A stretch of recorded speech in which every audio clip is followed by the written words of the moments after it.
পরম করুণাময় রব্বুল আলামিনের দরবারে যিনি আমাদের স্রষ্টা, যিনি আমাদের মালিক, যিনি রহমান রহিম, গফুর রহিম, দয়াময় আল্লাহর দরবারে লাখ কোটি শুকরিয়া আদায় করছি। আল্লাহ পাক দয়া করে, মায়া করে, মোহাব্বত করে আমাদের মতো গুনাহগারকে এই সাপ্তাহিক মাহফিলে আওলাদ রাসূলের খানকা শরীফে আশার এবং বসার মাহফিলে মিলাদে অংশগ্রহণ করার তৌফিক এনায়েত দান করেছেন। শুকরতাম শুকর বলি আলহামদুলিল্লাহ। আরো জোরে বলি আলহামদুলিল্লাহ। নূর নবীজি নুরানি কদম মোবারকে লাখ কোটি সালাম। আপনার আমার মুর্শিদ আল্লাহর হাবিবের ফিরিস্ত মাওলার মুশকিল কুশা ফানাতুল্লাহ বাকাতুল্লাহ মুর্শিদনা সৈয়দনা সফি সম্রাট শৈখুল ইসলাম গৌসে দৌরা ওয়ার্ল্ড আহলে সুন্নাত ওয়াল জামাতের যিনি সম্মানিত প্রেসিডেন্ট ছিলেন, ওয়ার্ল্ড আহলে সুফি জামের যিনি সম্মানিত প্রেসিডেন্টের দায়িত্ব পালন করেছিলেন, সেই মহান হস্তি আমাদের প্রিয় মুর্শিদ আল্লাহ নবীর ফিরিস্ত মাওলায় মুশকিল কুশা ফানাতুল্লাহ বাকাতুল্লাহ মুর্শিদনা সৈয়দনা হযরত বাবা মাইনুদ্দিন কিবলা কাবা কুদ্দাসাল্লাহুল আজিজ দরবার শরীফে বাবাজান কিবলা কাবা নুরানি কদম মুবারকে লাখ কোটি সালাম। जो आशिक रसूल सल्लल्लाहु अलैहि वसल्लम आशिक रसूलवारी अस्सलामु अलैकुम व रहमतुल्लाहि व बरकातहू।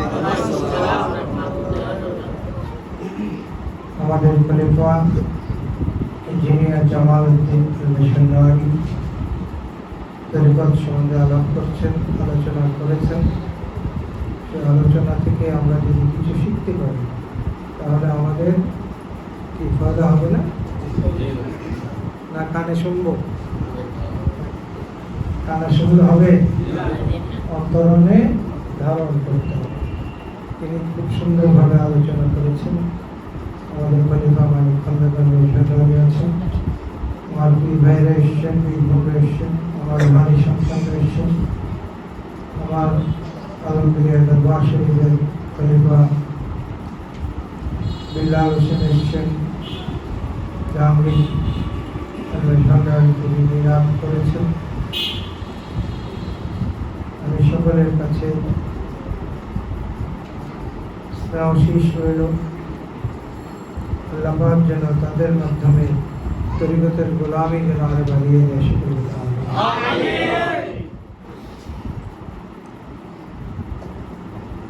আজকে এই মিলাদ মাহফিলের কিছু গুরুত্ব আছে। প্রধান গুরুত্ব হলো আমাদের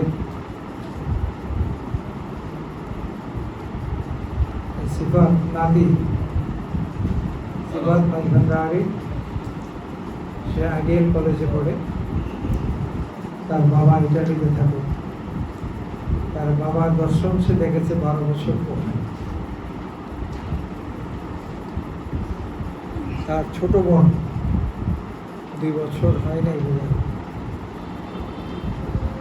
তার জন্য তার মা নিয়ত করেছে এই দরবার শরীফে তার মেয়ের আকিকা দিতে। আকিকা কি খালি হাতে হয়? জীব কুরবানি দিতে হয়।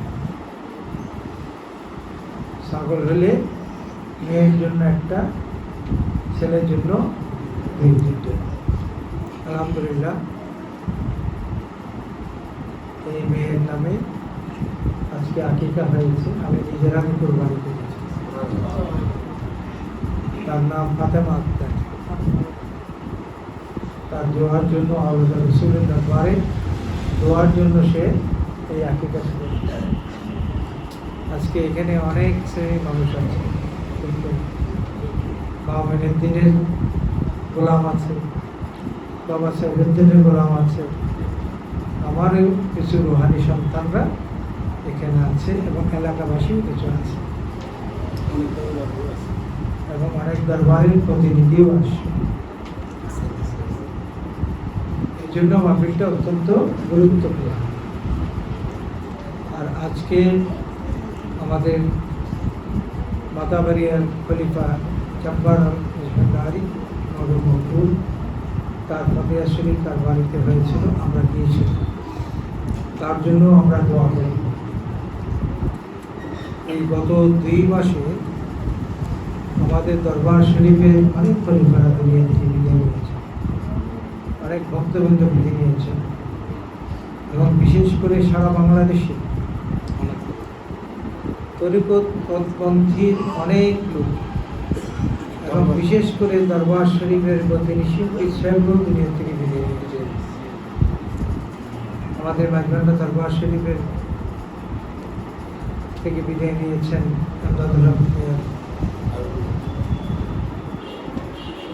এই দরবার শরীফ, আহলা দরবার শরীফ, আবুল্লাহ দরবার শরীফ, এরকম অনেক পীর মাশায়েখগণ আমরা জানি না, মালিক ভালো জানে। এই আল্লাহর ওলিগণ বিদায় হওয়া মানে কি আমাদেরকে শূন্যের মধ্যে রেখে দেয়, ঠিক কিনা? আল্লাহর ওলিরা দুনিয়া থাকলে দুনিয়াতে রহমত থাকে, মুমিন বান্দারা দুনিয়াতে থাকলে কি হয়?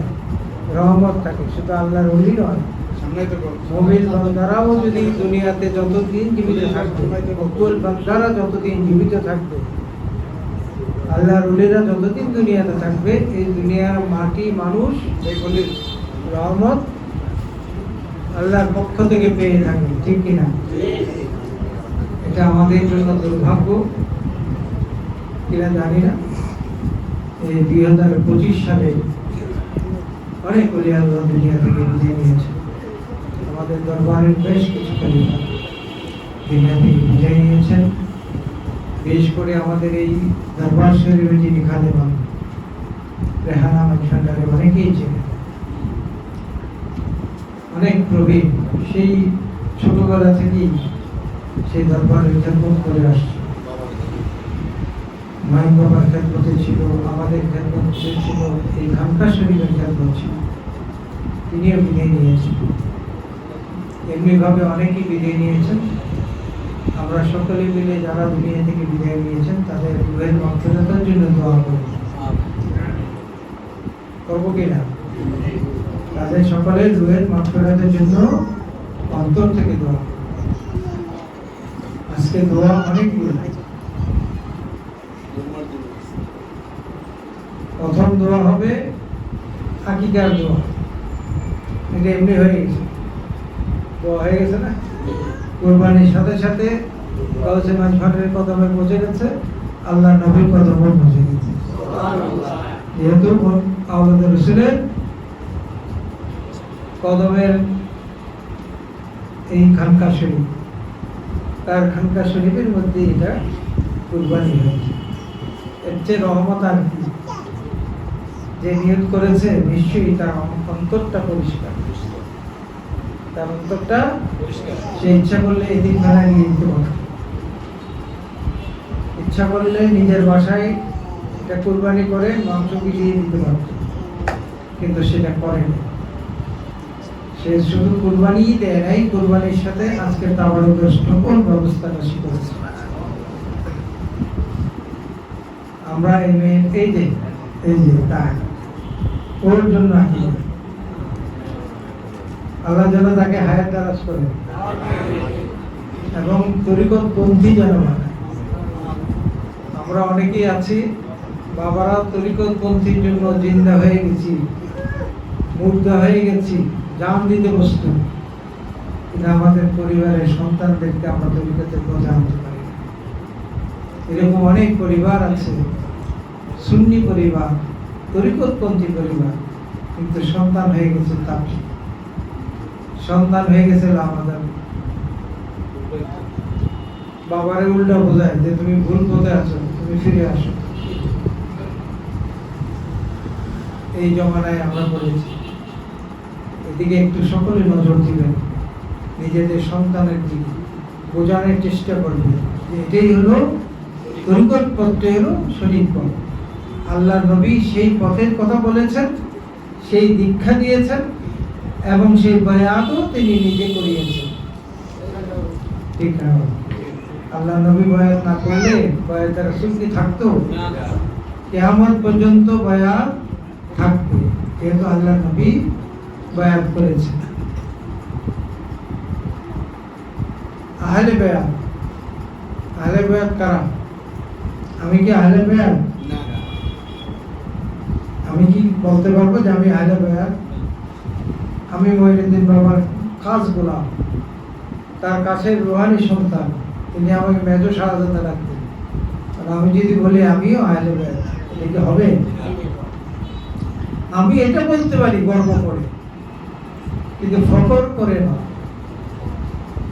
গর্ব করে বলতে পারে যে বাবাজান তো আমাকে রুহানি সন্তান হিসেবে কবুল করেছে, এটা আমার গর্ব।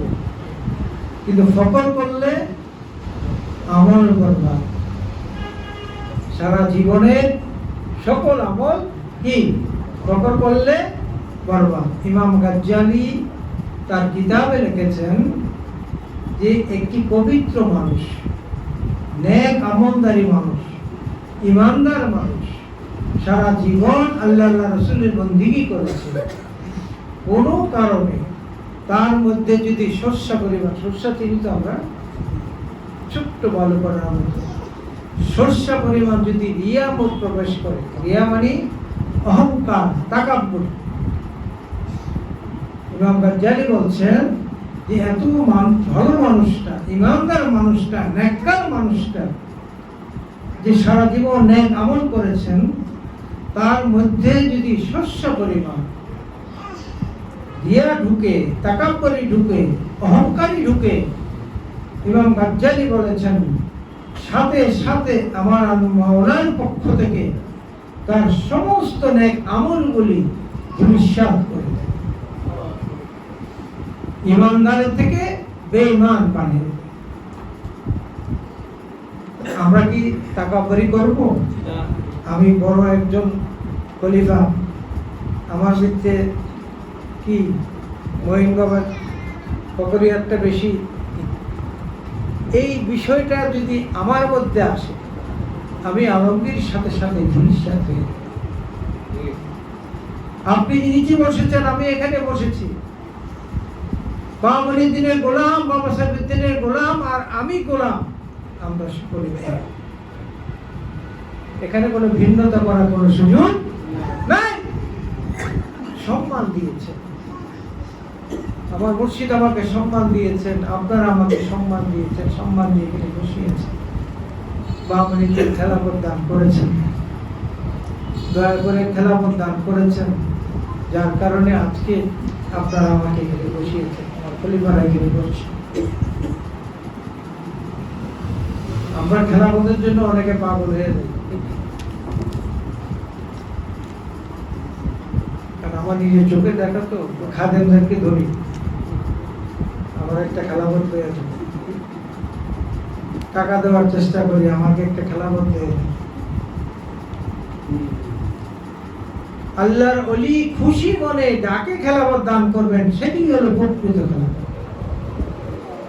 ও সুপারিশ করে তাকে যাকে ধইরা একটা খেলাফত নামাই দিলেন, খেলাফত খেলাফত খলিফা। খেলাফত মানে কি? এই খেলাফত দুই ধরনের,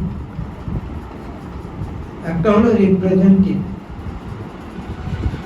মানে তার প্রতিনিধি হয়ে কাজ করা, দরবারের কাজ করা। আরেক খেলাফত সম্মানের সহিত তাকে দায়িত্ব দেওয়া হয়, তুমিও তরিকতপন্থী কাজ করবে এবং তরিকতের পথে মানুষকে বায়াত গ্রহণ করবে। ডিফারেন্স আছে কিনা? আমি আলমগীর বাবা মঈনুদ্দিন নিজের হাতে খেলাফতনামা লিখেছেন। আমি বলেছি বাবা আমার তো এখনো সেই খেলাফত নেওয়ার যোগ্যতা আমার মধ্যে এখনো আসে, আপনি দয়া করে আমাকে এখন খেলাফত দিয়ে কেটে দিয়েছে। পরবর্তী বছর আবার লেগেছে, আবার কেটে দিয়েছি। আমি বলছি বাবা এখনো আমার সেই যোগ্যতা হয়নি। তৃতীয়বার বাবা চেহারার দিকে যখন তাকালাম, দেখলাম যে এখন আর রাগ করার কোনো সুযোগ।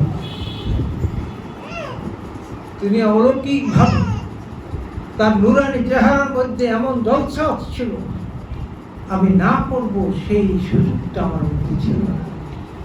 তিনি মায়া করে, দয়া করে আমার মতো গুণগানকে তিনি গোলামি করেছি। খেলা নম্বর আগে ঠিক গোলামি করেছি, সে ৭৪ সাল। এখন তো আমরা চেয়ারে বসছি, এয়ার কন্ডিশনে যাই, আমাদের জন্য এক্সট্রা রুম থাকে, রুমের মধ্যে এক্সট্রা বাথরুম থাকে।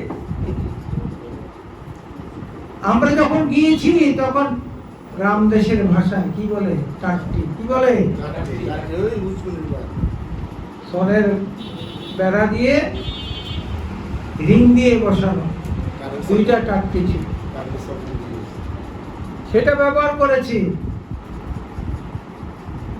ছাদের উপরে 2টা রুম ছিল মাত্র বাবা, একটা বাবা আম্মাজান পরিবার নিয়ে থাকতেন, আরেকটা রুমে আশিকানদের সাথে সাক্ষাৎ গ্রহণ করতেন।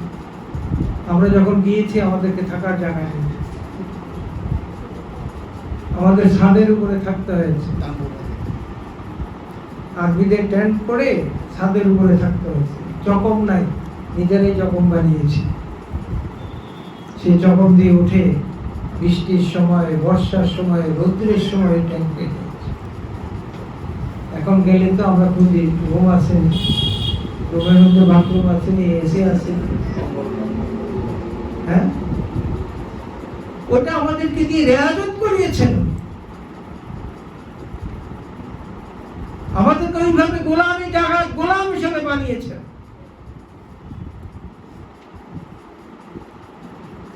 এমন ঘরে বাবাজানকে নিয়ে সফর করেছি, বেড়ার ঘর, প্রচন্ড শীতের মধ্যে গরিব মানুষ, তার বেড়ার ঘরটাও ভাঙা।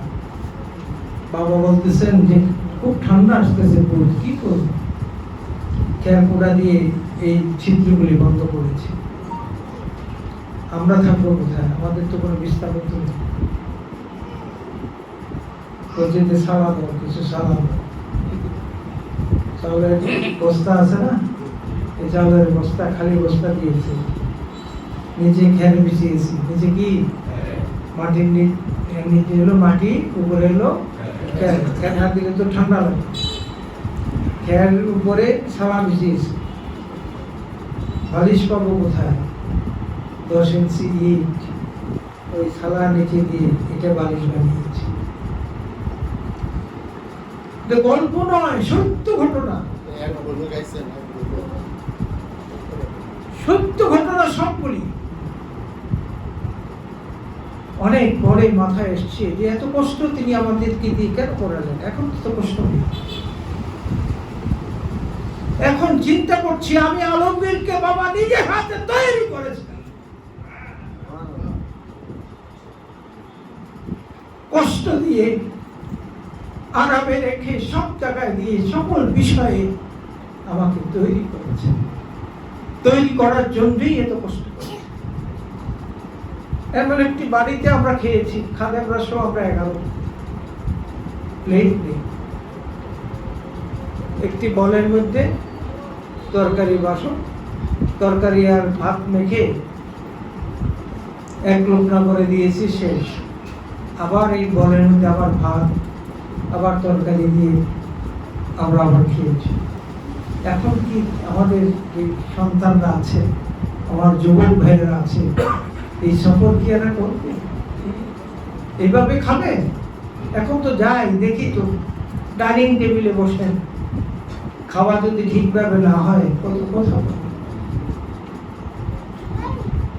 আর ওলিকে ভালোবাসার চেষ্টা করেন, আল্লাহ নবীও তো খায় না, খেজুর খেয়েছে, সাহাবীদেরকে খেজুর খাইয়েছে। সে নবীর আদর্শ থেকে কেন আমরা দূরে সরে যাব? সেই আদর্শ তো আমার মুর্শিদ বাবার দিনের কথা। আমার মুর্শিদ বাবা মঈনুদ্দিনের কদম থেকে সে আদর্শ আমাকে শিখতে হবে। বাবা সাইফুদ্দিনের কদম থেকে আমাকে সেই আদর্শ শিখতে হবে। তাহলে আমি সত্যিকার পথে আল্লাহর ওলিদের পথে পথে থাকার সুযোগ আমার স্রষ্টা আমাকে করবেন কে? আল্লাহ। কে করবেন? আল্লাহ। উসিলা কার? মুর্শিদ। উসিলা কে? কথাই আছে, যার মুর্শিদ আছে তো রাসূল আছে, রাসূল থাকলে আমার আল্লাহ আছে। মুর্শিদ নাই, রাসূল নাই, রাসূল নাই তো কোনো। আমরা রেলগাড়ি চলি না বাবা, সবাই তো রেলগাড়ি চিনি।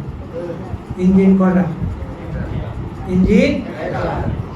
রেলগাড়ির সাথে বগিগুলি যদি বাধা না থাকে, এই ইঞ্জিন কি টেনে নেবে?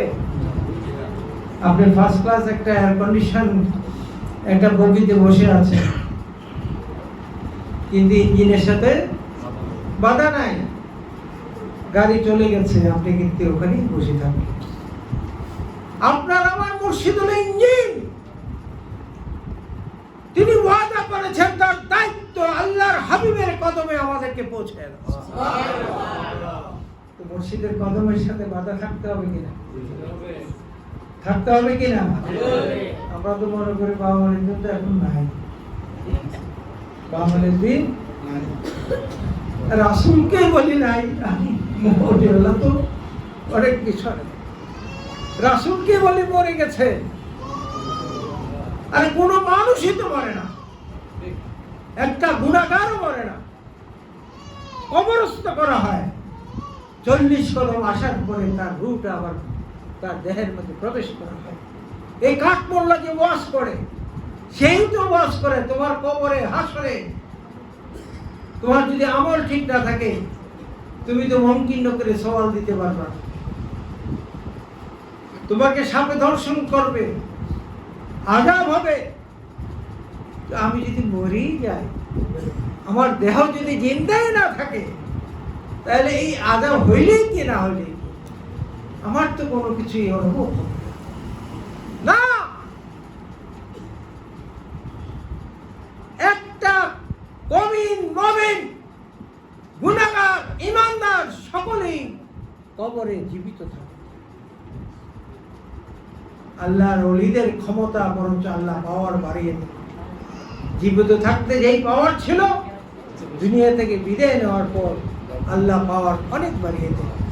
তিনি যখন ইচ্ছা পোষণ করেন, যেখানে যাওয়ার ইচ্ছা পোষণ করেন, যাকে দেখার ইচ্ছা পোষণ করেন, ক্ষণিকের মধ্যেই তাকে দেখতে পান এবং সেখানে পৌঁছে যান। নবীজি মরা? হ্যাঁ, এই চিন্তা থাকলে ঈমান থাকবে? ঈমান থাকবে? 5 ওয়াক্ত নামাজ আমাদের জন্য ফরজ করা হয়েছে না? নামাজ কোথায় পেয়েছেন? কোরআন শরীফে নামাজ পেয়েছেন? কোরআন শরীফ তো আমাদের সংবিধান। কোরআন শরীফ কি? মুসলমানের সংবিধান। তো আমার সংবিধান যদি আমি খুঁজি, আমার কোরআনে মজিদের মধ্যে তো আমি নামাজ খুঁজে পাই না, খালি সালাত পাই। কি পাই? সালাত কায়েম করো, সালাত কায়েম করো, সালাত কায়েম করো। ঠিক না? 80 বার না 82 বার মধ্যে বলা আছে, 82 বার। তো নামাজ কোথায়? আমার সংবিধান আল কোরআন, যেটা আমার মাথার তাজ, যেটা আমার নবীর কাছে নাজিল হয়েছে। এই কোরআনকে যদি প্রশ্ন করি, হে কোরআন, 5 ওয়াক্ত নামাজ কোথায়? তো আমার কোরআনের মধ্যে নেই, সালাত আছে। 5 ওয়াক্ত নামাজের নাম আছে, তো আমার কোরআনের মধ্যে নেই, সালাত আছে। কিভাবে পড়তে হবে, কখন পড়তে হবে, এই নিয়মগুলি কি তোমার কোরআনের মধ্যে আছে? কোরআন একই জবাব দেয়, কিছুই নেই, সালাত আছে। তাহলে নামাজ পেলাম কোথায়? সামনে আসতেছে মেরাজের চাঁদ। হযরত মুসা আলাইহিস সালাম আল্লাহর সাথে কথা বলতেন। আপনার কষ্ট হচ্ছে? আমি এখনই মনোযোগ করি। মুসা আলাইহিস সালাম আল্লাহর সাথে কথা বলতেন, আমরা সকলেই জানি। তার কোনো মুরিদ তার কোনো ফলোয়ার যদি তাকে কোনো প্রশ্ন করে বলে যে আমি আল্লাহর সাথে কথা বলে তোমাকে উত্তর দেব, তো মুসা আলাইহিস সালামের একদিন জিদ হলো, খোদাকে প্রশ্ন করার সাথে সাথে খোদাকে সাথে যুদ্ধ শুরু করে দিল। কি যুদ্ধ? যে তোমার সাথে শুধু প্রতিনিয়ত কথা বলি, কিন্তু এক নজর তো আমি দেখতে পাইনি, আমি তোমাকে দেখতে চাই। আল্লাহ বলছেন না, তুমি তো আমাকে দেখতে পাবা না। তারপরও মুসা জিদ করেছেন, না আমি আপনাকে দেখতে চাই, দেখে দেখে কথা বলতে। আল্লাহ বলছে তুমি তারপরও জিদ করছো, ঠিক আছে, একটা দিন তারিখ ঠিক করে, আমরা তুর পাহাড়ের নাম শুনেছি, ঠিক না? বলছে যে তুর পাহাড়ে তুমি এই সময়ে আসো, ওখানে তোমার সাথে আমার দেখা হবে, সাক্ষাৎ হবে। মুসা আলাইহিস সালাম খুব সুন্দর করে নতুন পোশাক আশাক করে সুগন্ধি মেখে জুতা নিয়ে যখন তুর পাহাড়ে উঠতেছিলেন, আল্লাহ একটা ধমক দিলেন, হে মুসা, এই পাহাড় আমার নূর পড়বে, তুমি জুতা পায়ে পাহাড়ে উঠছো, জুতা খুলো, খালি পায়ে উঠো। মুসা আলাইহিস সালাম খালি পায়ে পাহাড়ে উঠলেন। 70,000 পর্দার মধ্যে থেকে জাবরা পরিমাণ, সর্ষা পরিমাণ আল্লাহর নূর যখন ওই পাহাড়ে ছেড়ে দিলেন, হযরত মুসা আলাইহিস সালাম ওই নূর সহ্য করতে পারলেন না, দেখতে পেলেন না, তিনি বেহুশ হয়ে গেলেন, আর পাহাড়টা জলে ছাই হয়ে গেল।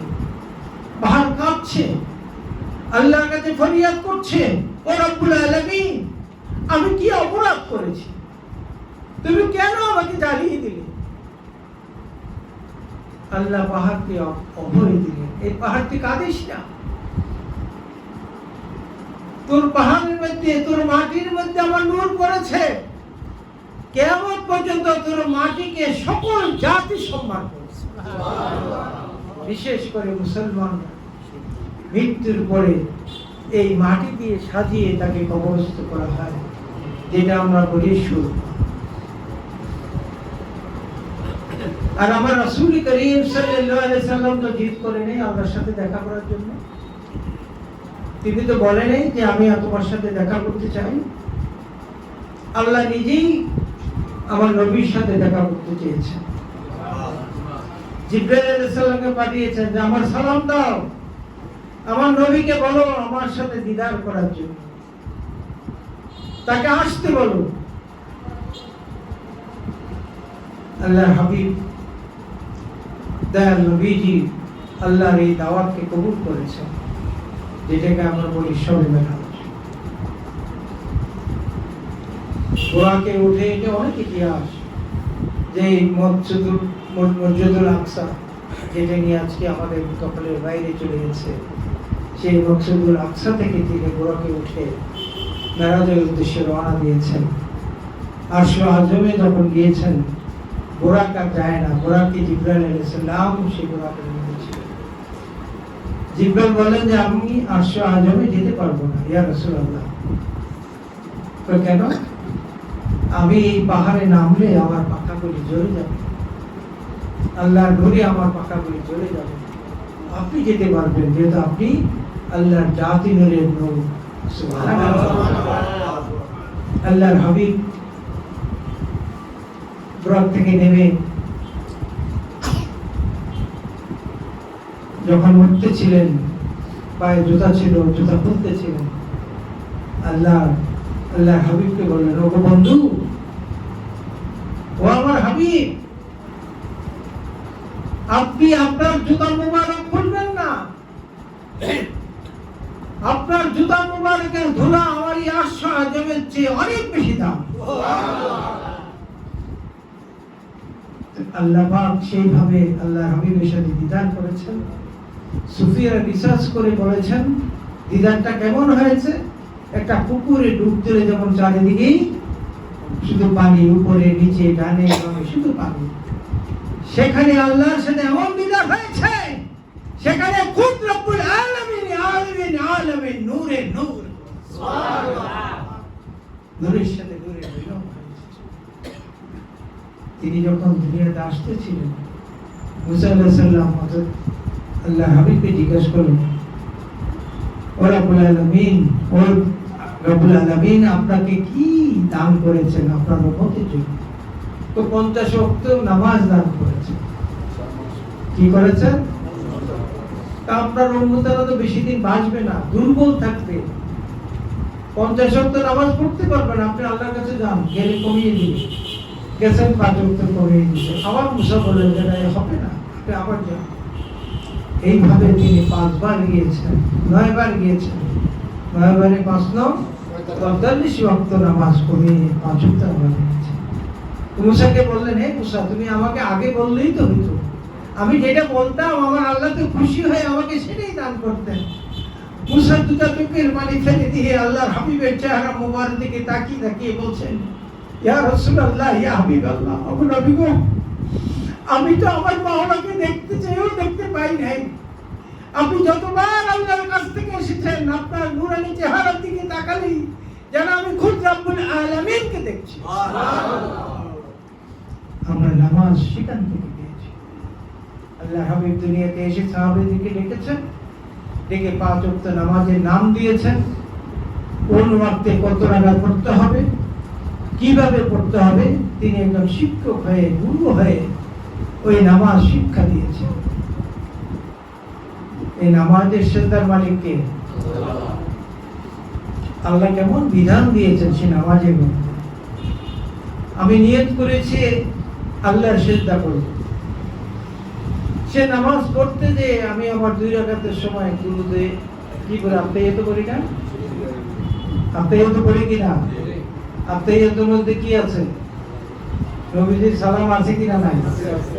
তো এই সালাম দেওয়ার কি দরকার ছিল? আমি তো আল্লাহর সিজদা না বলবো। আল্লাহ বলছেন ওই আত্মাহিয়াত করার সময় যখন তুমি ইয়া আইয়ুহান নবী বলবা, তোমাকে বিশ্বাস করতে হবে, তোমাকে খেয়াল করতে হবে মদিনায় তখন আল্লাহ রাসূল নাই। তোমার এই দুরূদ পড়ার সাথে সাথে তোমার হৃদয়ের মধ্যে আল্লাহর হাবিব এসে হাজির হয়েছে। সুবহানাল্লাহ। এই খেয়াল একটা সিজদা দিতে পারলেই আল্লাহর দরবারে সে নামাজ কবুল হয়। সুবহানাল্লাহ। শুধু এটা দিয়ে শেষ করে নাই, দুরূদ ইব্রাহিম দিয়েছেন, তাই না? ইব্রাহিম কি করি আমরা?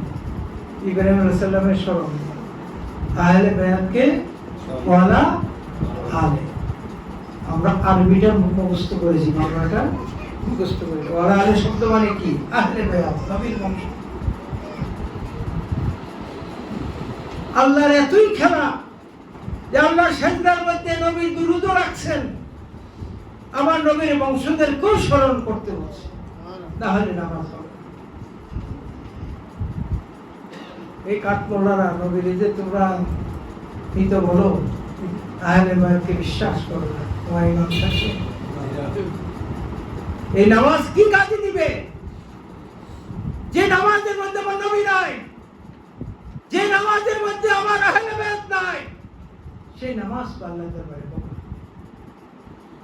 আমরা ভাইফানের অত্যন্ত ভাগ্যবান। আমাদের কর্মের কারণে অনেকে আমাদেরকে অবশ্য দোষারোপ করে, কিন্তু আমরা ভাগ্যবান। কেন ভাগ্যবান? আমরা যে মুর্শিদের কাছে বায়াত রাসূল গ্রহণ করেছি, সেই মুর্শিদ হলো আহলে বায়াত, নবীর বংশ। আমি যখন দুরূদ ইব্রাহিম পড়ি, ওয়ালা আলে যখন পড়ি, আমার মুর্শিদ বামুনউদ্দিন ওয়ালা আলের সাথে সাথে আমার সিজদার মধ্যে তিনি হাজির হয়েছেন। সুবহানাল্লাহ। বাবা, এইভাবে একটা সিজদা দিয়ে যদি কবরে যেতে পারে, এটার উসিলায় আমার আল্লাহ সমস্ত গুনাহ মাফ করে আপনাকে জান্নাত দিবেন। সুবহানাল্লাহ। ঠিক আছে, রাসূল ছাড়া কোনো জান্নাত আছে? আল্লাহ সকল কিছুর সৃষ্টি করার পর আমার আল্লাহ বলছে, জান্নাত ওগো নবী তোমাকে দিয়ে দিলাম, তুমি যাকে যাকে খুশি নিয়ে দিবে। ঠিক কি না? হ্যাঁ, নবী হাসরের ময়দানে তার কোনো পাগল যদি দেখে যে তার গুনার পাল্লা ভারী,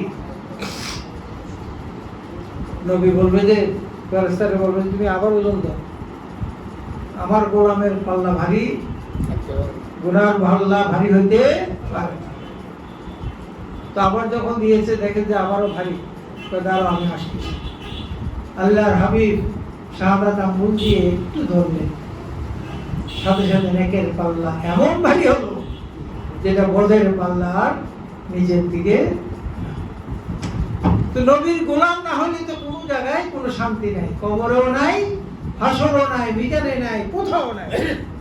আমরা সকল জায়গায় নবীর সাফায়াত পেতে হলে নবীজির প্রেম ভালোবাসা আকীদা নিয়ে আমাদেরকে কবরে যেতে হবে। ঠিক না? যারা বায়াতে রাসূল গ্রহণ করেন না এখনো, যে দরবারে মিলাদ শরীফ হয়, দুরূদ শরীফ হয়, আল্লাহর হাবিবকে হাজির নাজির মানে, নূর মানে, সেই যেই দরবারই হোক না কেন, সেই দরবার একটা বায়াতে রাসূল হতে হবে। অনেক বড় দরবারের নাম শুনেছেন, মিলাদ নাই, কিয়াম নাই, দুরূদ নাই, হাজির নাজির মানে না, খবরদার ভুলেও বায়াত হবেন না। ওই পীরে জাহান্নামে, আপনিও যান। ঠিক কিনা? আর আমরা তো পাবের কাছে আছি, আপনাদের অনেকে চিনেন। যদি ভুল বলে থাকি আলেমদের সাথে আলোচনা করবেন যে দরবার শরীফের খলিফা আলমগীর খান এই কথা বলছে, আসলে এগুলো ঠিক ভুল হইলে আমাকে ধরবেন। আর যদি সঠিক বলে থাকি এই পথে চলার চেষ্টা করবেন, পরিবারের সকল সদস্যদেরকে এই পথে আনার চেষ্টা করবেন। আমি বাবা হিসাবে সুন্নিয়াতকে মানি, আমার সন্তান হয়ে গেছে তৌহিদ খানে। এরকম অনেক ফ্যামিলি আছে, কাঁদে এসে, মা কাঁদে, বাবা কাঁদে, আমার সন্তানটাকে আমি ঠিক করতে পারছি না, আমার সন্তান উল্টা আমাকে গালাগালি করে, আমি নাকি ভুল পথে আছি। সন্তানকে তো বদদোয়া দেওয়া যাবে না। মা যদি দুইটা চোখের পানি করে বদ নজরে যদি রেখে, ওই সন্তান জাহান। আর মা যদি দুইটা চোখের পানি ফেলে আল্লাহর কাছে ফরিয়াদ করে, তাহলে ওই সন্তান জান্নাত। আমাদের সন্তানের দিকেও খেয়াল করতে হবে, পরিবারের দিকে খেয়াল করতে হবে। সামনে নির্বাচন আসতেছে, আপনাদের সকলকে অনুরোধ করব, সব অবস্থান থেকে সকলে সাবধান থাকুন, সকলেই সাবধান থাকুন। যেইভাবে মারমুখী হচ্ছে, যেইভাবে সমাজ কলুষিত হয়ে গেছে, নিজের আপন বোন বোনকে মেরে ফেলছে, ভাই ভাইকে মেরে ফেলছে, বাবা নিজের সন্তানকে অনৈতিক কাজ করার জন্য চেষ্টা করছে, খুব খারাপের দিকে আমরা আছি। আল্লাহ আমাদেরকে ভালোর দিকে নিয়ে যান। আমরা দোয়া করি আল্লাহর কাছে, আল্লাহ যেন আমাদেরকে ভালো দিকে নিয়ে যান। আর তাদেরকে দুনিয়া থেকে এই বাংলাদেশকে হেফাজত করার জন্য তাদেরকে আল্লাহ পাক যেন কবুল করে, যারা ইমানদার, নেক আমলদার এবং মাতৃভূমির প্রতি যারা ভালোবাসা আছে। দেশকে ভালো না বাসলে মুমিন হওয়া যায়। দেশকে ভালোবাসার নামও ইমানের এটা নবী শিক্ষা দিয়েছেন। এই কথাটা বলেই মজা দিচ্ছি, বলে নবী কিভাবে শিক্ষা দিয়েছেন। নবী যদি হিজরত করে মদিনা গিয়েছেন, তাই না? আমাদের আগে বায়তুল মুকাদ্দাস ছিল নামাজ, কাবা। আল্লাহর হাবিব মদিনায় যারা গিয়েছেন তারা দেখেছেন একটা মসজিদের নাম আছে কাবলা নাই, দুই কাবলার মসজিদ। কয় কাবলা? দুই কাবলার মসজিদ। তো নবীজি দুই রাকাত নামাজের পড়ার পর রুকুর মধ্যে মনে মনে শুধু ভাবছেন, আল্লাহর কাছে মনে মনে শুধু ফরিয়াদ করলেন, ইয়া রাব্বুল আলামিন, আমি যে জমিতে, যে মাটিতে জন্ম নিয়েছি, মক্কা নগরীতে, যেখানে খানে কাবা প্রতিষ্ঠা করেছেন আমার পূর্বপুরুষ ইব্রাহিম আলাইহিস সালাম, সংস্কার করেছেন, ও রাব্বুল আলামিন, সেই মক্কা নগরীর খানে কাবা যদি খানে কাবা হতো, আমি নবী খুশি হতাম, আমি নবী খুশি হতাম। মনে মনে শুধু এই কথা বলেছেন, সাথে সাথে আল্লাহ কবুল করেছেন, বলেছেন ও আমার হাবিব, আপনি বাকি নামাজগুলো আপনার খানে কাবার দিকে, মক্কা নগরের দিকে ফিরে নামাজ আদায় করুন। কিয়ামত পর্যন্ত এই মক্কাই হবে মুসলমানদের কাবা। আসেনি ভালোবাসার দেশপ্রেমে? এর চেয়ে বড় দেশপ্রেম আছে? এর চেয়ে বড় হতে পারে? নিশ্চয়ই। দেশপ্রেম অবশ্যই রাখবে, দেশপ্রেম মানে হবো। আসুন আমরা এখনই মনোযোগ করবো। অনেক কথা বলার কথা ছিল না, আজকে অনেক কথা বলে ফেলছি। যদি ভুল ত্রুটি হয়ে থাকে ক্ষমা সুন্দরভাবে দেখবেন। আর নিজের ইমান, আমল, আকলা এই বিষয়গুলির দিকে নজর দেবেন। কাউকে হিংসা করবেন না। কেউ যদি গাল একটা থাপ্পড় দেয় আর একটা গাল পেতে দিবে, বলে বাবারই আর একটা দিয়ে তোর মনের একটা কি কর, মনের একটা মিটা। এই গোসা রাগ ইমানের অংশ না, ইমানকে ধ্বংস করে। এই জন্য ভালোবাসবেন মানুষকে, হৃদয় দিয়ে আলিঙ্গন করবে, প্রেম দিয়ে আলিঙ্গন করবে। ভালোবাসার নাম, ভালোবাসা দিয়েই আল্লাহ রসুলকে পাওয়া যায়। আর শেষ কথা, আপনার মুর্শিদ আপনার কাছে বড়, এর চেয়ে বড় পৃথিবীতে আর কেউ নেই। আপনার মুর্শিদ যদি আপনার কাছে ঠিক থাকে, আমার রাসূলও ঠিক থাকে, আমার মওলাও ঠিক থাকে। আল্লাহ যেন দারজার মুর্শিদের নাজের কারণে থেকে যেন আমরা কিয়ামত পর্যন্ত যতদিন বাঁচব সেই ঈমান নিয়ে আমরা যেন কবরে যেতে পারি। সকলে বলি আমিন। সকলে জিয়ারতের উদ্দেশ্যে সূরা ফাতিহা শরীফ এবং সূরা আখলাস শরীফ তিলাওয়াত একমাত্র করেছি। আলহামদুলিল্লাহ। إياك نعبد وإياك نستعين اهدنا الصراط المستقيم غير المغضوب عليهم. بسم الله. قل هو الله. اللهم صل. اللهم أستغفر الله. اللهم آمين.